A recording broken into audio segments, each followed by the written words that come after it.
Good job. Welcome, everyone. I'm delighted to have you here with our breakthrough conversations with Coach Pete, and I'm Gloria Lybecker. Today, I'd love to explore with you, Pete. Um, we both have the passion to support people or walk alongside people for them to live a life they love. And that's a lot easier, I find, when I've made these positive changes in my life, but also when I'm tuned into what my purpose is for living. And I'm wondering, how about you? I'd love to get some thoughts from you and kind of have a little chat about that. Oh, totally, Gloria, totally. Yeah, making any kind of change, it's all about, you know, positivity, positivity and purpose. I mean, those are such key P words for us in coaching and in personal growth, Mm. everybody's personal growth. It's all about positivity. And, I love how you said last time we talked about, it's not magical thinking. Positive thinking is not magic. It's work. And we can achieve it with a practice of positive thinking. So I'd love to go there with you. And it's like the bedrock for Yeah. transformation and change and purpose. It really is. Yeah, I guess for me, the word positive, it brings in the connotation of negative automatically just by the saying of it.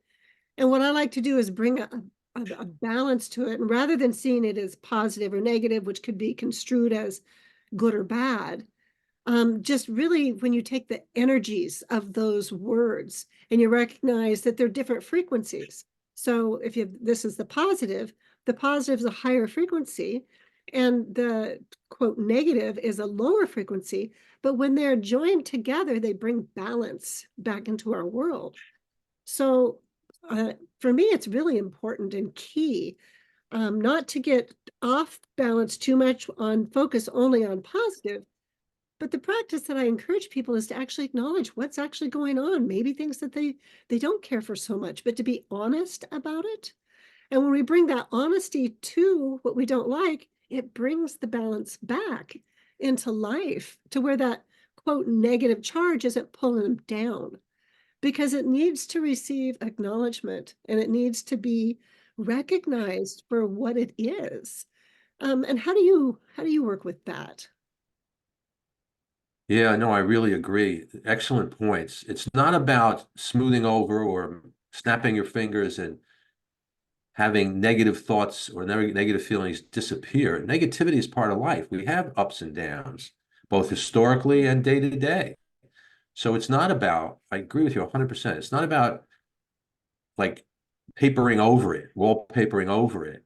It's about understanding it. And so maybe instead of one way to look at it is more positivity, adding positivity to our life, but not negating the negative because the negative is life. We have our ups and downs in life. Don't you agree? I mean, that's just life. It is life. And yet, when we don't acknowledge it, in my experience, it tends to just grow.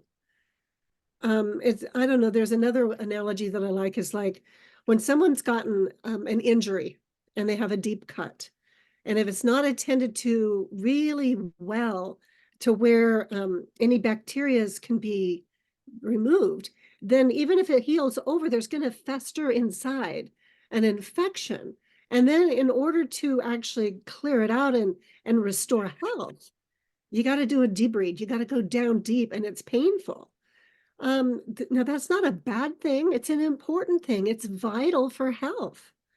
And so emotionally, we have those areas that may have festered for years and never has come up to the surface for there to truly be health restored.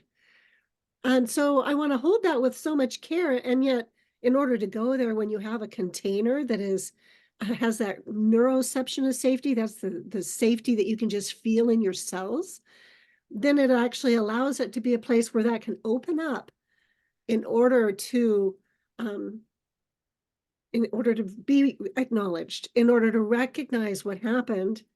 And in that recognition, especially when you're accompanied by another being that gets it or understands it, there's something relationally that supports the healing to happen. And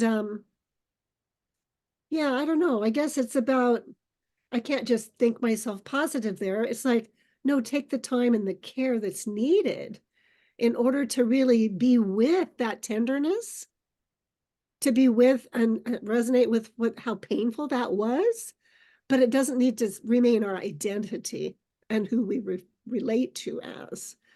And I wonder how that is for you. What are your thoughts on that? Yeah, I like the analogy of a wound. I think Hmm. that's really powerful. So to heal from an injury or a wound, you can't pretend, you can't just ignore and move on, not to fully heal. Hmm. You may, but you need to explore. You need to go to the right people to help you Hmm. to either clear out the wound or dress the wound or whatever the kind of injury is. Same thing with emotions.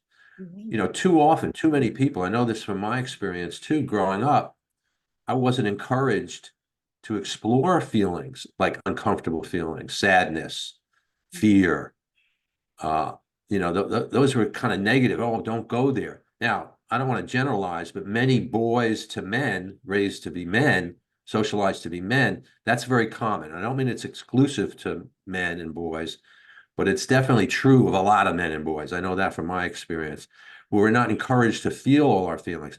Well, if you don't allow yourself to feel the feelings, you can't fully deal with those feelings. You just can't. You're again kind of wallpapering over it, and it pretend it's not there. Well, what happens when not to mix metaphors, but that's always fun. If you have a boiler, one of those old-fashioned kind of boiler heaters, Yeah. and it builds up with pressure, pressure, pressure, and you don't attend to it, you don't bleed it, you don't allow it to release, boom, it explodes. Same thing with our feelings.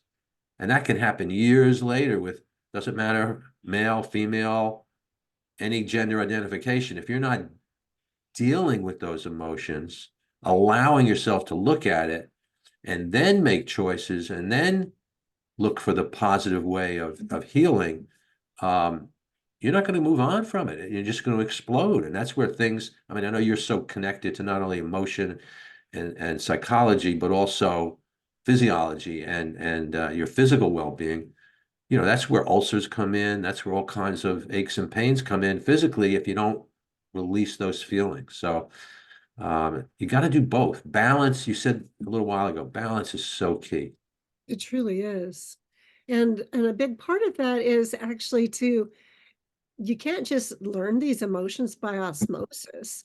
I mean, many people that I've met and worked with, when they first start out, they don't have any words for to describe these emotions, let alone sensations. What do you mean sensations?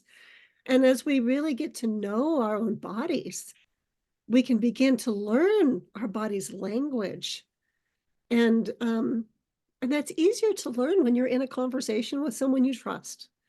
And so there's many people that they have these experiences, and another analogy, since we're throwing them out there, is it'd be like a car or a truck, an automobile engine.